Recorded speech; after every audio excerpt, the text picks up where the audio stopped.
আসসালামু আলাইকুম। নতুন একটা রেসিপিতে সবাইকে স্বাগতম। আশা করি সবাই ভালো আছেন। আমিও ভালো আছি আলহামদুলিল্লাহ। খেজুরের রস দিয়ে পায়েসের একটা রেসিপি তৈরি করে দেখাবো, তাও দুধ ছাড়া। এটা খেজুরের রস জাল করে লাল করে নিয়েছি। আধা আদ্রসি বলে এটাকে আমাদের অঞ্চলে। আমার আম্মা পাঠিয়েছে দেশ থেকে। আর এটা কিন্তু ফ্রিজে ছিল, ফ্রিজ থেকে বের করেছি আরও প্রায় 1-1.5 ঘন্টা আগে। আর একটা প্যান নিয়েছি, প্যানের মধ্যে আমি রসটা ঢেলে নিয়েছি। রসটা কিন্তু একটু লালচে লালচে ভাব আছে। আর সাধারণত খেজুরের রস কিন্তু সাদা হয়, এটা জাল করে ঘন করার কারণে এটা লাল হয়ে গিয়েছে। আর এটার সাথে আমি এখানে হাফ কাপ থেকে একটু কম চিনি গুঁড়া পোলাও চাল, এটা আমি ধুয়ে নিয়েছি।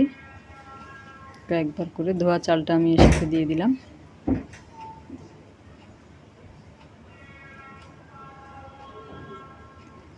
দিয়ে এটা আমি সেদ্ধ করে নিব।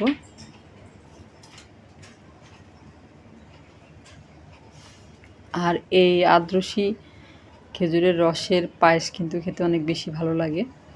আপনারা যারা খেয়েছেন তারা তো অবশ্যই জানেন, আর যারা খাননি তারা অবশ্যই বাসায় এইভাবে একবার ট্রাই করে দেখতে পারেন।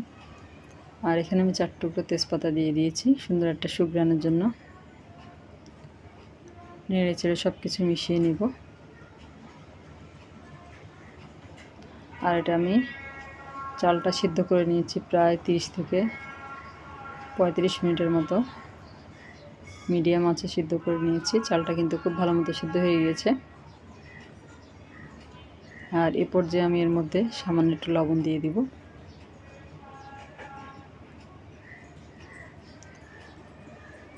আর খুব অল্প সময়ের মধ্যে কিন্তু এই পায়েসটা তৈরি হয়ে যায়। আর এখানে আমি দিয়ে দিচ্ছি কোরানো নারকেল। কোরানো নারকেল আমি প্রায় হাফ কাপ থেকে একটু বেশি দিয়েছি। আর নারকেলটা বেশি দিলে কিন্তু খেতে ভালো লাগে। যেহেতু এখানে আমি দুধ ব্যবহার করব না, দুধ ছাড়া খেজুরের রসের পায়েস। আর এভাবে এই পায়েসটা কিন্তু খেতে অনেক বেশি ভালো লাগে, খুবই মজার। রেসিপিটা কেমন লাগলো অবশ্যই কমেন্ট করে জানাবেন। নতুন বন্ধুরা চ্যানেলটাকে সাবস্ক্রাইব করে পাশে থাকা বেল বাটনটা অল অপশানে প্রেস করে দিবেন। তাতে করে আমি পরবর্তীতে যত ভিডিও দিব তার নোটিফিকেশন সবার আগে আপনাদের কাছে পৌঁছে যাবে। আর পুরাতন বন্ধুরা যারা আছেন, আমার পাশে আছেন, তাদেরকে জানাই অসংখ্য অসংখ্য ধন্যবাদ। এভাবে পাশে থাকবেন।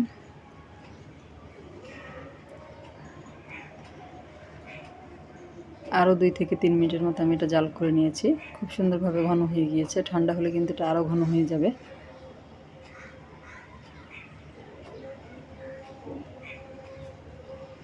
আর সার্ভ করে আপনাদেরকে দেখাচ্ছি দেখতে কেমন হলো। এই যে দেখতে খুবই লোভনীয় হয়েছে, দেখে খেতে ইচ্ছে করবে এরকম।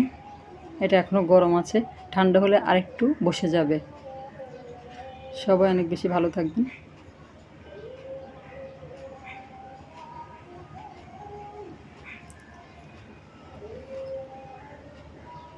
খুবই মজার একটা রেসিপি।